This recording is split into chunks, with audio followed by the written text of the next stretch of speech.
but join the club so that we can keep this thing private. Because there's a lot of things I can't put out half of the content in this video on YouTube. And that's why you've heard me speak a little bit differently in this video, is because I can't, it's just gonna ruffle too many feathers if it's public, you know, for public consumption.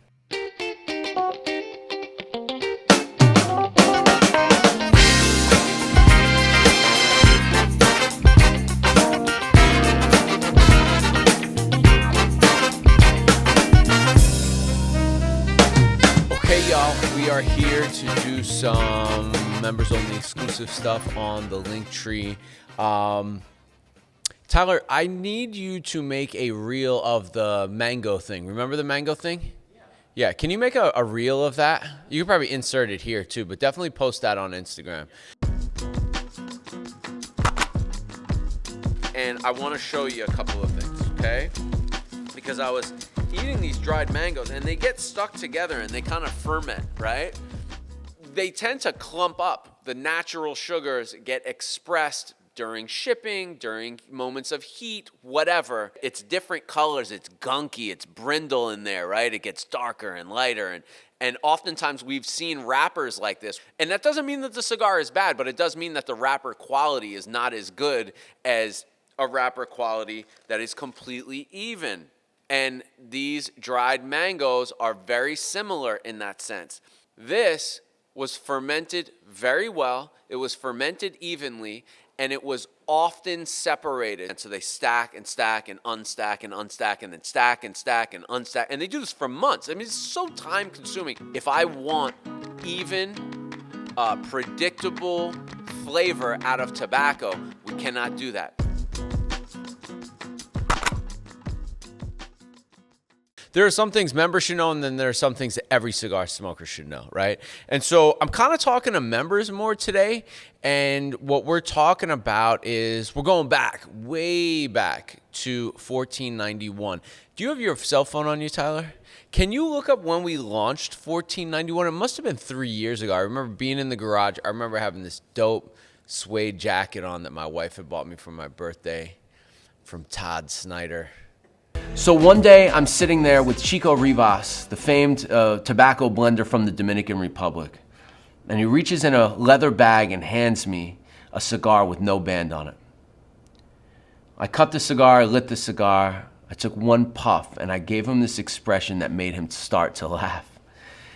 Chico, what am I smoking? This is amazing.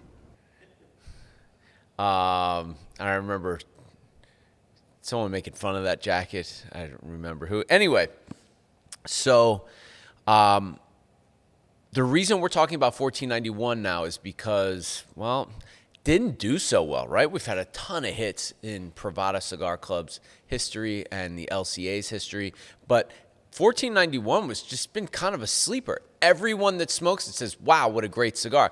I had a guy come here, and actually a lot of people that love Nicaraguan cigars love this, and they almost don't believe me when I tell them it's all Dominican tobacco. And so we write on the back here that this is the indigenous Dominican tobacco, okay? And so I want to talk to you guys about a few things. Number one, I'm answering all the emails in the info box, and people are hurting for money a little bit. Election years are never great. But it seems that people are looking for inexpensive options. And I have so many of these things that we made, and they've been sitting here for so long, some things need to just move. So I'm going to do my best to try to make these more affordable. Unfortunately, they were on par with, you know, the price of most of our expensive cigars. But sometimes a business has to do that kind of thing. And it's nice to be a little bit of a hero, you know, in times where some cigar smokers can't afford $15 sticks. So I'm going to work on the price of this. I think right now they're $11 or $12, $11 or something like that. But the deal with this was Chico. He brought this cigar to my house, and he didn't try to sell me this cigar. He brought me a whole bunch of other samples. We smoked through the samples, and then I kept seeing this just had white paper on it. I kept seeing it, and I was like, hey, what's that? And then he was like, nah, you don't want that. That's something that we smoke. It's good, but it might be a little too powerful. And I was like, all right, my man, let me try that. And so we tried it and we fell in love with it. And he said, believe it or not, this is made from one plant. And we believe this to be the indigenous plant. Now, some things are lost in translation. And Chico doesn't really speak English well, and I don't speak Spanish well. So we called it the original Corojo or indigenous tobacco, but really, the indigenous tobacco of the Dominican Republic is Olor. Now, the truth is this. At this point, I think things have been hybridized so much that no one really knows anymore. And I want to bring up some interesting things about Corojo. If you want to learn about tobacco, this is for you. So we had a guy here, Prieto Diaz, the famed tobacco grower from the, man, I can never say it, the Abuel Vialto, what? That's not how it's, no, Vielta. I know that part anyway, but it's in the region of Pinar del Rio, okay? This is the famed Cuban tobacco growing region of that country. And he actually grew up with the guy who invented Corojo. So it comes from Cuba. It, during the 90s, got, hybridized, probably even before that. Basically, when they're growing tobacco, they're doing it just like anything else. They're looking for the strongest plants, taking those seeds, and then replanting those, okay? And so every year after year after year, you're getting better genetically grown seeds. Okay, and that's organic. That's not, but then they also hybridize. So we have the, where was I going with this? The Corojo that ended up on the Aromas farm in Jamastran, Honduras, supposedly is the precursor. This is the original Corojo. And they grow it and process it in a certain way that makes it probably the best Corojo in our industry. The Nicaraguan farms owned by Aganorsa, the Fernandez family, they also are renowned for a strain of Corojo that is absolutely fantastic. When Frank Yanessa and the Oliva family were putting different families to grow tobacco in these regions, they were looking for certain characteristics.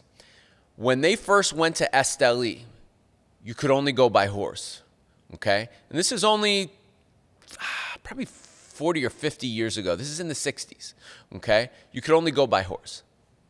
So they didn't have roads that went to Esteli. You had to, it's really just it's unbelievable, okay? And so when they got there, Frank commented on the soil. He was like, this is the closest thing. They also said the same thing in Honduras, though. This is the closest thing. And they stayed in Honduras longer than Nicaragua. So for all my people that just love Nicaraguan tobacco and say they don't like Honduran tobacco, first of all, they're so close, you could literally walk over the border, number one. Number two, the only reason why they're not in Honduras as heavy as they were is because it's dangerous as Plasencia stayed there. A lot of, if not most of Plasencia's tobacco comes from Honduras, so you think you're smoking Nicaraguan, but you're not. Listen, in commerce, you're always going to be lied to, okay? That's another special thing that Privada can offer is a peek behind the curtains, because a lot of the reason why some of the higher-ups don't like me is because I know this and because I tell you this. I'm not supposed to do that.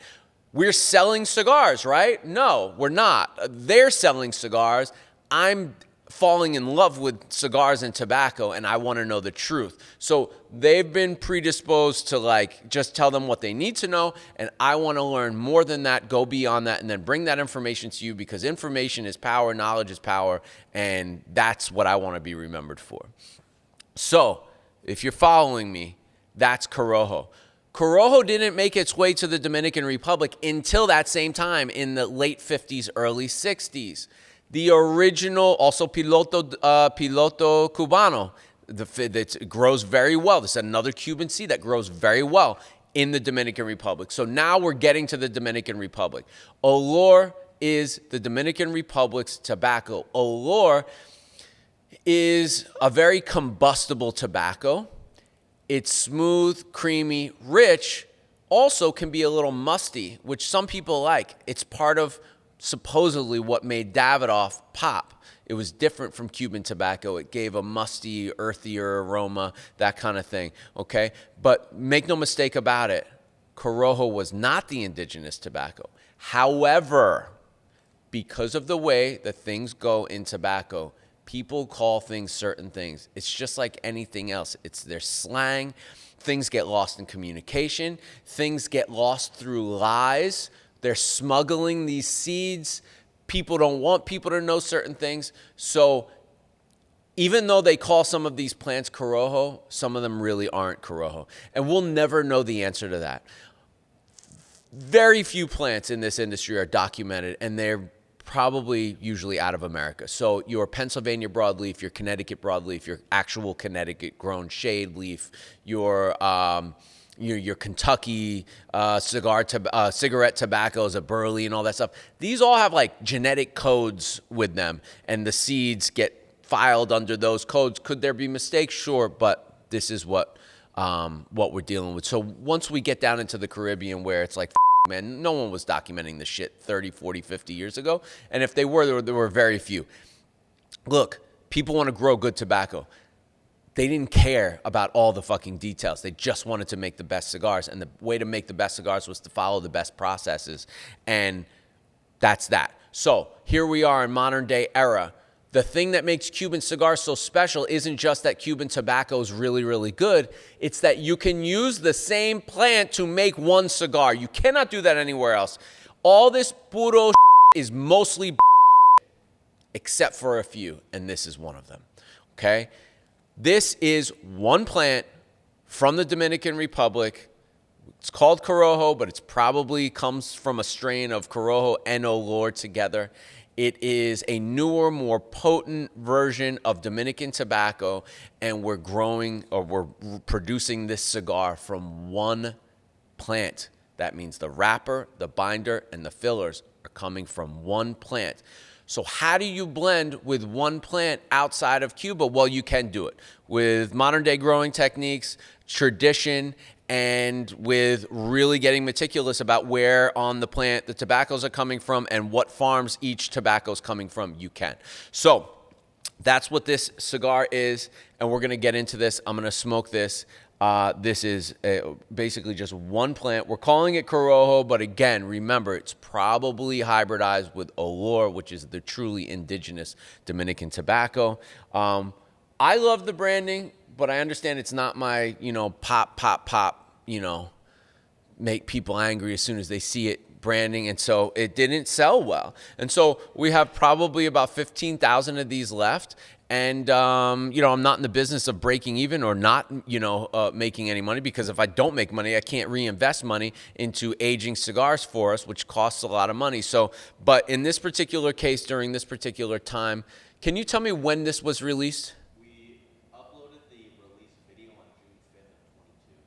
Okay, so it's been June 5th of 22, so it's been 2.5 years. Close. And that's when we released the video. And it was probably 6 months prior to that the cigars were actually made. So we're getting close to the 3-year mark on a lot of our stuff and more.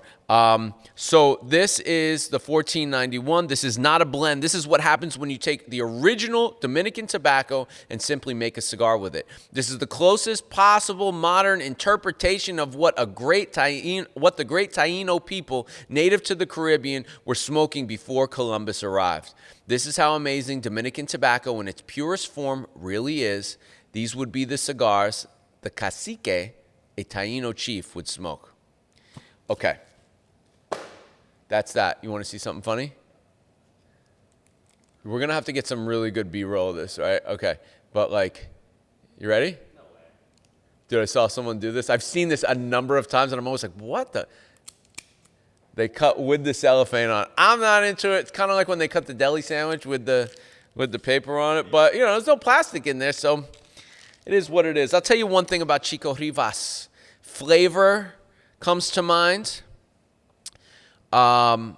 Construction comes to mind. I honestly almost never cut open a cigar from him that's not very smokable. So I have no doubt as soon as I put this to my mouth there that it's going to have a great draw. It's a perfect draw. Chico, you're a fucking genius. I'm so proud of you. I'm so proud to see people putting your name on their cigars as a double band. I saw that. They weren't doing that before you started working with us, though, were they? I do love taking credit for what Privada members have provided. A lot of the cigar manufacturers, you guys have made people wildly famous and wildly successful in this industry. I applaud your appreciation for this fine craft. I believe this to be the best cigar Chico makes. There's a guy trying to sell some of his stuff that I don't love it, but, you know, when I go to a cigar factory, I don't negotiate. Bad business tactic, if you're strictly here for profit, yes. What happens when you start negotiating is, think about it. If you make a product, you make a fine product, and someone comes to you and you want their business because you do want to make money, you have a factory full of people to support, and they start really hammering you on price. You start thinking, okay, where can I cut corners, right?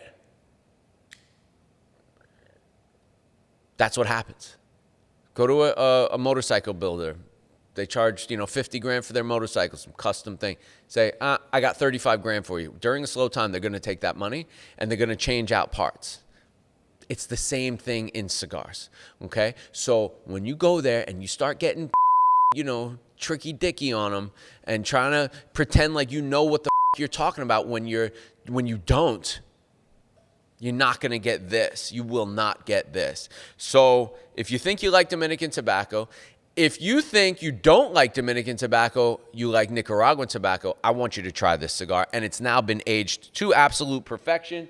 And it's a very natural product, meaning it was processed very naturally. And that's not always the case with Dominican tobacco. Another fun fact about the Dominican Republic is the reason why the Opus X is so popular is because supposedly it was the first time ever the Dominican Republic was able to grow a wrapper leaf. So let's talk about that while I'm lighting this up. Wrapper leaves. What's so special about them? If you can grow tobacco, you can grow a wrapper leaf, right? No, you can't.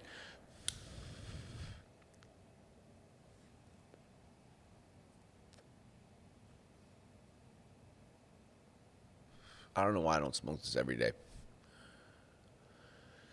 It's got all of the things that I like about Nicaraguan cigars, but then it's also like extremely like mature in a sense.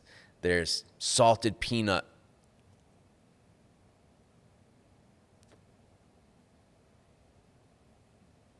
Black pepper. It's got the floral of the Dominican. It's got the woods. It's just probably one of the creamiest cigars you'll smoke. What does this sell for?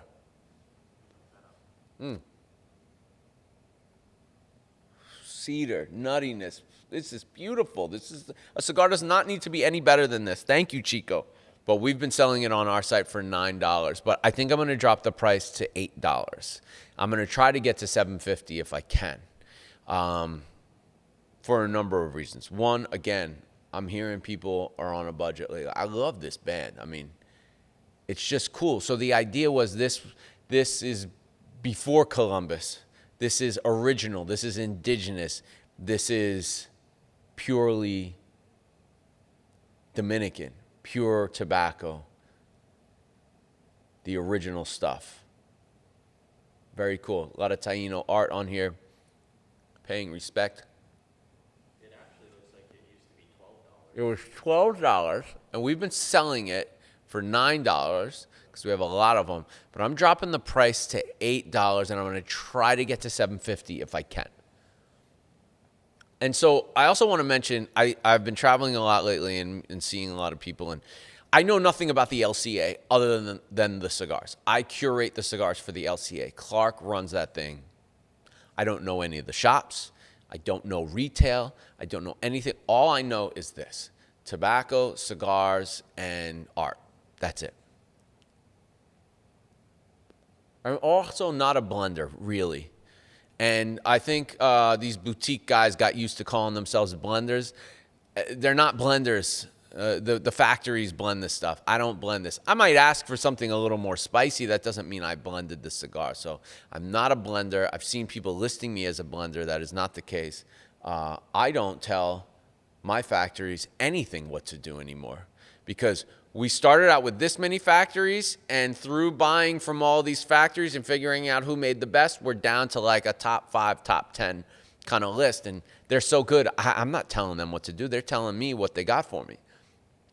And I'm not negotiating.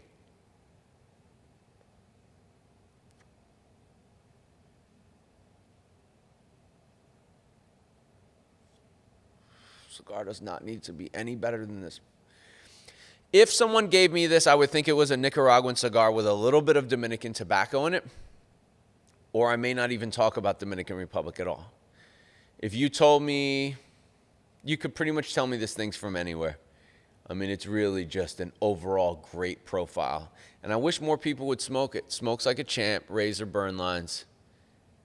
Been aging in boxes with Boveda for almost 3 years. No one does that, by the way. They age with water in the air. You ever go look at an old humidifier? Yeah, you wouldn't drink out of it, I'll tell you that right now. So if you wouldn't drink out of it, why do you want your cigars drinking out of it? Humidity should only be in the air if these things are really protected from something, and even then, you're going to have issues. So that's $14.91. That's a little bit of information about Corojo. That's a little bit of information about the Corojo seed and how it traveled. I'm going to do more videos like this going forward, and I hope you guys enjoy this. Cut it up, drop reels, but put Linktree only, members only at the bottom, something like that, so that people know, look, you want access to real information, not just some bullshit that people are trying to sell you. Join the club. I don't care if you join the cheapest club or the most expensive one. It doesn't matter. Hashtag Wear Privada. Big shout out to Chico Rivas and the whole Dominican Republic. You guys took home some gold medals and silver medals and bronze medals in the Olympics. I thought that was amazing. And I love you guys. I do not sleep on the Dominican Republic. There is a new wave coming, and it's going to be special. Shout out to all the members. I love you guys. Hashtag We Are Privada. Hashtag We Are Family. Hashtag We Really Are This Industry. Peace.